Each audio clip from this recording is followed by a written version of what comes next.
अतीक अहमद हमको हम अपना आइकन मानते हैं, आपको लगता है कि आपके आइकन हैं अतीक अहमद? नहीं, मैंने आइकन नहीं कहा।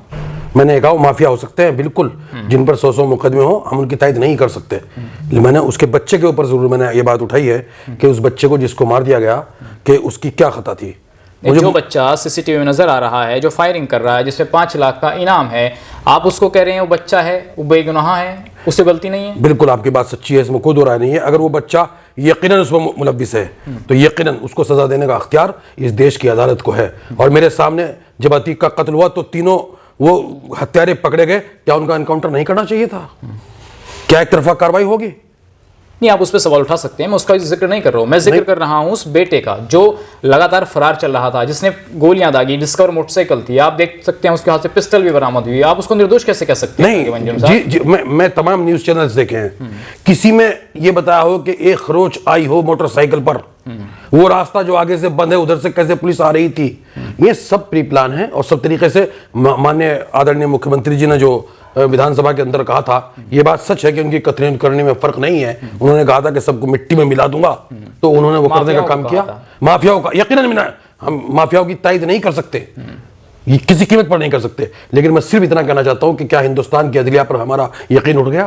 क्या हिंदुस्तान में अदालत नहीं है? अगर अदालत इंसाफ न दे तो फिर आप कुछ भी कर लें। जब 3 हत्यारे अतीक को मारते हुए पकड़े गए, अगर उसका एनकाउंटर असद का हुआ है तो एनकाउंटर उनका भी होना चाहिए था। उनमें क्या उनका एनकाउंटर नहीं हो सकता था? मैंने देखा कि पुलिस एक आदमी पुलिस का एक हाथ से पकड़ रहा है और एक हाथ से वो फायरिंग कर रहा है। तो डॉक्टर साहब, जिस तरीके से देखिए अब चीज़ें हो रही हैं, तो आप तो ये कह रहे हैं कि सब चीज़ें प्लान है, भाजपा जानबूझकर करा रही है, तो आप नहीं चाहते कि माफियाओं को मिट्टी में मिला दिया जाना चाहिए? कानून व्यवस्था उत्तर प्रदेश की सही होनी चाहिए, यकीनन माफियाओं को डर होना चाहिए, आप ये नहीं चाहते? यकीनन बिल्कुल चाहता हूं हर हाल में, लेकिन इतना भी जरूर कहना चाहता हूं कि उस पवित्र कुर्सी पर बैठे हुए हैं, सरकार उस पवित्र कुर्सी पर बैठी हुई है जहां इंसाफ की तराजू के दोनों पलड़े बराबर होने चाहिए। ईमानदारी से आप न्यूज वाले हैं, आप ईमानदारी से बताने का काम करें। क्या आजम खान बकरी चुराएगा? क्या आजम खान मुर्गी चुराएगा? क्या मुख्तार अंसारी माफिया है? क्या अतीकी माफिया है? क्या असदी माफिया है? क्या शहज़ल इस्लामी माफिया है? क्या नाहिद हसनी माफिया है? एक लंबी फहरिस्त है जिनको चुन चुन करके मारने का काम किया जा रहा है। हम ये कहते हैं जिसने खता की है यकीनन कानून के दायरे में आकर के उसको सजा मिलनी चाहिए, वो कितना ही बड़ा क्यों ना हो। आपने कहा कि तराजू जो है वो सही नहीं चीजें कर रही है, अपने आप में सरकार इंसाफ नहीं कर रही है, तो आपको लगता है कि वाकई में इस सरकार में मुसलमानों को दबाया जा रहा है, जुल्म हो रहे हैं मुसलमान पर खासकर? हाँ, जुल्म हो रहा है। इसमें मुझे कहने में कहीं कोई हिचकिचाहट नहीं है। सबका साथ सबका विकास झूठी बात, एकदम झूठी बात है। मदरसे के टीचरों को अब तक 5 साल से वेतन नहीं दिया गया।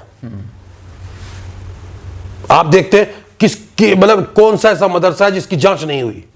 दारुल उलूम देवबंद जो पूरी विश्वविख्यात है, हिंदुस्तान की नुमाइंदगी दारुल उलूम देवबंद करता है बाहर भी जाकर के, आप जानते हैं कि उस पर भी किस तरीके से वहां जब तक वो सारे कागजात उन्होंने पेश नहीं कर दिए तब तक गवर्नमेंट चैन से नहीं बैठी।